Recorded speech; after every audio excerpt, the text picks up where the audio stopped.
Good morning, welcome to business breakfast show. Asia మార్కెట్లో China, Hong Kong, Korean మార్కెట్లకి ఇవాళ సెలవు. సో పనిచేస్తున్న మార్కెట్స్ జపనీస్, సింగపూర్ మార్కెట్స్ మాత్రమే. సో ఈ రెండు మార్కెట్స్ కూడా నష్టాల్లో ట్రేడ్ అవుతున్నాయి ప్రస్తుతం. ఎస్టెక్స్, నిఫ్టీ కూడా ఇదే ట్రెండ్కి అనుగుణంగా 34 పాయింట్ల నష్టంతో సుమారుగా సరిగ్గా 5500 పాయింట్స్ దగ్గర ట్రేడ్ అవుతుంది. సో యుఎస్ ఎకానమీకి సంబంధించి non farm payrolls last Friday వెలువడ్డాయి. ఈ నాన్ ఫార్మ్ పేరోల్స్ డేటా అనుకున్నంతగా పెరగకపోవడం, కేవలం 54,000 కొత్త ఉద్యోగాలు మాత్రమే పెరిగినట్లుగా మార్కెట్ అంచనా. సుమారుగా 1,50,000 ఉద్యోగాలకు పైగా క్రియేట్ అవుతాయి అనుకున్నారు. సో ఇవి అంతగా అనుకున్నంత పెరగకపోవడం, అలాగే నిరుద్యోగం 9.1% రీచ్ కావడం, ఇవన్నీ ఫ్రైడే యుఎస్ మార్కెట్స్ ను నష్టాల్లోకి నెట్టాయి. వరుసగా 5వ వారం కూడా యుఎస్ మార్కెట్స్ నష్టాలతో ముగిశాయి. ఇన్ఫాక్ట్ 2004 తర్వాత యుఎస్ మార్కెట్స్ వరుసగా 5 వారాలు నష్టపోవడం ఇదే ప్రథమం. సో యుఎస్ ఎకనామిక్ స్లోడౌన్ కి ఇప్పట్లో మోక్షం లేదు అన్న అంచనాలు, వార్తలు గ్లోబల్ మార్కెట్ సెంటిమెంట్ ను కొంత కృంగదీస్తున్న అంశం. మన మార్కెట్స్ లో లాస్ట్ వీక్ సెన్సెక్స్, నిఫ్టీలు స్వల్పంగా ఆల్మోస్ట్ 0.6% వరకు లాభపడ్డాయి. మన మార్కెట్స్ గ్లోబల్ మార్కెట్స్ ను అవుట్ పెర్ఫామ్ చేశాయి. సో నిఫ్టీకి 5500 లెవెల్స్ దగ్గర స్ట్రాంగ్ రెసిస్టెన్స్ ఎదురవుతోంది. దీన్ని అధిగమించి ముందుకు వెళ్లగలిగితేనే మే 25న మనం గమనించిన బాటం లెవెల్స్ నుంచి ప్రారంభమైన ఇంటర్మీడియట్ అప్ ట్రెండ్ మరింత బలపడే అవకాశం ఉంది. సో జాగ్రత్తగా ఇన్వెస్ట్ చేయాల్సిన సమయం ఇది. ఈవెన్ ట్రేడర్స్ కూడా కొంత కాషియస్ గా ఉండాల్సిన సమయం. చెత్త కంపెనీల జోలికి అస్సలు వెళ్లదు. ఫండమెంటల్స్ స్ట్రాంగ్ గా ఉన్న కంపెనీస్ మాత్రం ఎప్పటికప్పుడు డిక్లైన్స్ లో పీక్ చేసుకునే ప్రయత్నం చేయండి. Last week FIs net buyers కావడంతో లార్జ్ క్యాప్స్ తో పాటు మిడ్ క్యాప్స్ లో కూడా కొంత యాక్షన్ గమనించాం. Savera Organics, Shalimar Paints, ARSS Infra, Mahindra Satyam, Anjaneya Life Care వంటి స్టాక్స్ లో లాభాలు గమనించాం. అయితే Sun TV, Lanco Infratech, Educomp, Orchid Chemicals, Camlin, Cairn India లాంటి స్టాక్స్ నష్టపోయాయి. ఇక కమాడిటీస్ లో గోల్డ్ స్వల్ప నష్టాలతో ముగిసింది లాస్ట్ వీక్. అయితే లాస్ట్ 1 మంత్ లో చూసినా, 3 మంత్స్ లో చూసినా కూడా గోల్డ్ ఇతర అసెట్ క్లాసెస్ అన్నిటిని అవుట్ పెర్ఫార్మ్ చేసింది. సిల్వర్ వరుసగా ట్రేడర్స్ కు, ఇన్వెస్టర్స్ కు నష్టాలు తెస్తోంది. లాస్ట్ వీక్ కూడా ఆల్మోస్ట్ 5% కరెక్ట్ కావడం గమనించాం. సో షార్ట్ టర్మ్ లో సిల్వర్ లో వీక్నెస్ కొనసాగే అవకాశాలు కనిపిస్తున్నాయి. సో ఇవి లాస్ట్ వీక్ సంబంధించిన ఈక్విటీ అలాగే కమాడిటీస్ మార్కెట్ సంబంధించిన సమీక్ష. ఇక మార్కెట్స్ ఈ వారం ఎలా పెర్ఫార్మ్ చేయబోతున్నాయి అనే అంశంపై మాట్లాడడానికి అనలిస్ట్ సిద్ధంగా ఉన్నారు. సో గ్లోబల్ మార్కెట్స్ లో వీక్నెస్ ను అధిగమించి ఇండియన్ మార్కెట్స్ కొంత అవుట్ పెర్ఫార్మ్ చేసే అవకాశాలు ఎంతవరకు కనిపిస్తున్నాయి? చాలా రీజనబుల్ గా కనిపిస్తుందండి అవుట్ పెర్ఫార్మెన్స్. ఎందుకంటే పాజిబిలిటీ క్లియర్లీ యుఎస్ మార్కెట్స్ లో మనం చూస్తే డౌ 5th కంటిన్యూస్ వీక్ పడింది అనమాట. It is the largest continuous fall అనమాట సిన్స్ 2004.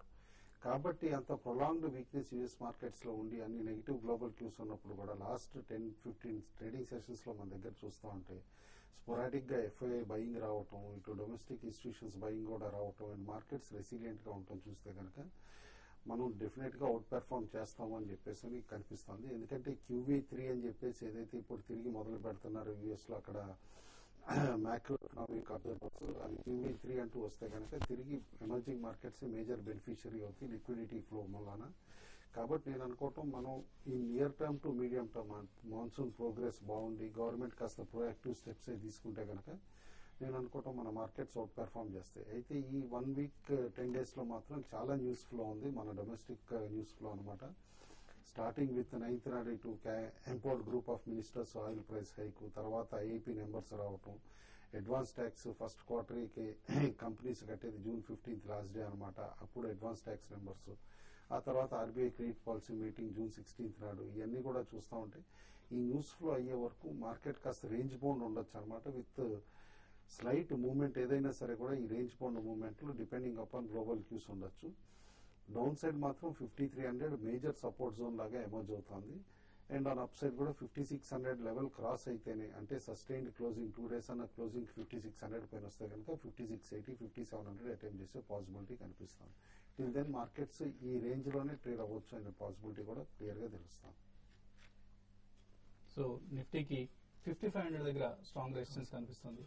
సో అక్కడ నుంచి మొన్న కూడా మనం వెనక్కి రావడం గమనించాం. బహుశా ఇవాళ 5500 కిందనే మార్కెట్స్ ఓపెన్ అయ్యే అవకాశాలు ఎక్కువ కనిపిస్తున్నాయి. సో ఈ నేపథ్యంలో ఈ వారంలో ఎటువంటి ట్రెండ్ ఉంటుంది అనుకుంటున్నారు?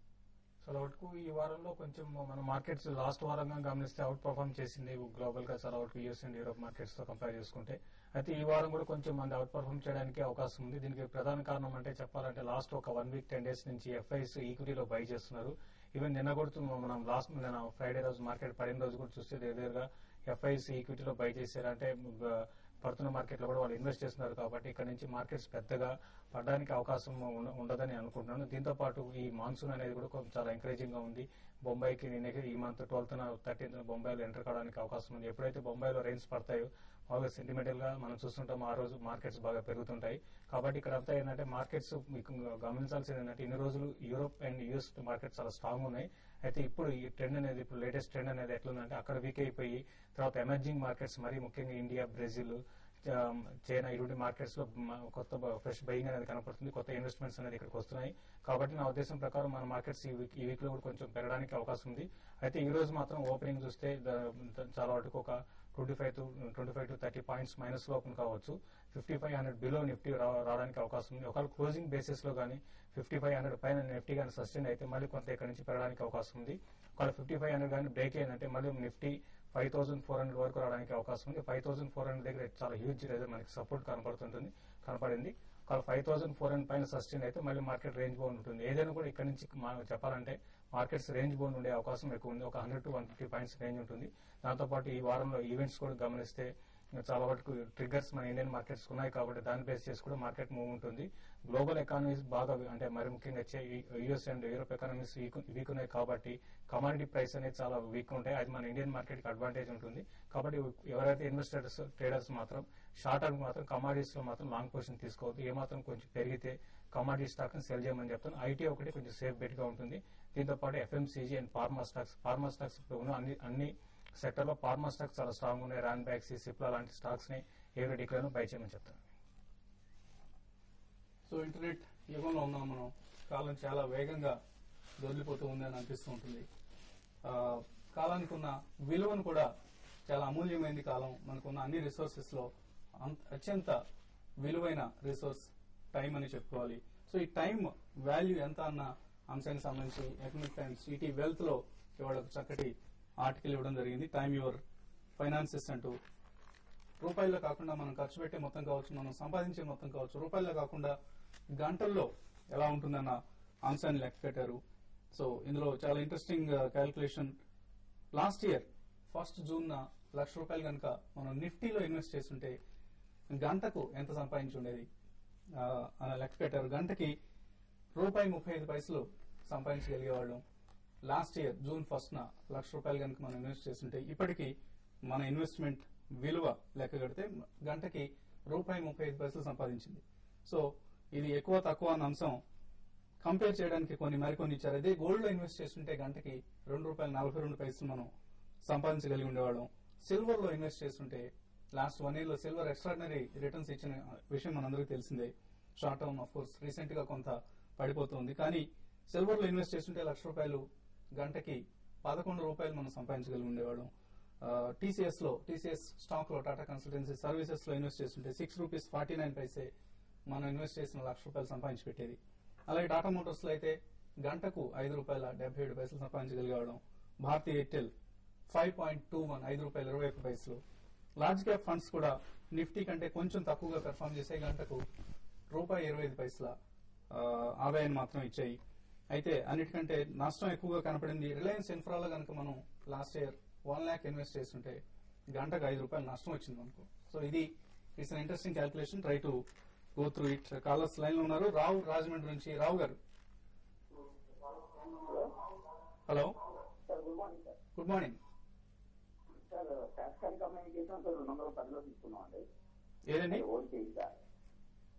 ఏ స్టాక్ అండి? శాస్కన్ కమ్యూనికేషన్స్. ఓకే అండి. లాంగ్ టర్మ్ కోసం తీసుకున్నారా ఇది? 1 year హోల్డింగ్ లో తీసుకున్నామండి. రెండోది లాంగ్ టర్మ్ గా తీసుకున్నామండి. రెండోది LMW 2000 ఉంది, అది రేట్ లో బై చేయొచ్చా 1 year ప్రాస్పెక్టివ్? ఓకే అండి. లక్ష్మి మెషిన్ వర్క్స్ 2000 బై చేయొచ్చు అంటున్నారు. శాస్కన్ పొజిషన్ ఏంటి? ఎల్ఎండబ్ల్యూ రిజల్ట్స్ బాగున్నాయండి, but raw material pressure clear గా కనిపించింది అనమాట. ఫోర్త్ క్వార్టర్ లో కూడా బేసికలీ టెక్స్టైల్ ఇండస్ట్రీ పై డిపెండ్ అయ్యే కంపెనీ అనమాట. టెక్స్టైల్ ఇండస్ట్రీ రోబస్ట్ గా ఉన్నప్పుడు కొత్త మెషిన్ ఆర్డర్స్ ఎక్కువ ఉంటాయి. అండ్ ఈ కంపెనీ కంటిన్యూస్ గా స్ట్రాంగ్ పెర్ఫార్మెన్స్ రిపోర్ట్ చేస్తున్న కంపెనీ అనమాట. మీరు లాంగ్ టర్మ్ వ్యూ తోటి అయితే కనుక డెఫినెట్లీ బై చేయమని చెప్పేసి చెప్తాను. సాస్కెన్ మాత్రం స్లైట్లీ వీక్ వికెట్ పైన ఉందండి, ఎందుకంటే ప్రోడక్ట్ కంపెనీస్ అనమాట. బేసికలీ టెలికాం సెక్టర్ కి క్యాటర్ చేసే కంపెనీ రీసెంట్ రీస్ట్రక్చరింగ్ ఇటు బైబ్యాక్ ఆఫర్ అయిన తర్వాత కూడా కంపెనీ అనుకున్నంత మంచి రిజల్ట్ చూపించలేకపోయింది. అందుకనే ల్యాక్ ఆఫ్ ఇంట్రెస్ట్ కనిపిస్తుంది. ప్రిఫరబుల్లీ నేను అనుకోవటం ఎనీ స్మాల్ ర్యాలీ వచ్చినప్పుడు కూడా ఎగ్జిట్ అవటమే బెటర్ అండి. సో సాస్కెన్ లోంచి సాధ్యమైనంత వరకు ర్యాలీస్ ఎగ్జిట్ అయ్యే ప్రయత్నం చేయండి. అలాగే ఎల్ఎండబ్ల్యూ మేబీ డిక్లైన్స్ కోసం వెయిట్ చేయండి, డిక్లైన్స్ లో తీసుకునే ప్రయత్నం చేయండి. ఇప్పుడు చిన్న బ్రేక్ తీసుకుందాం.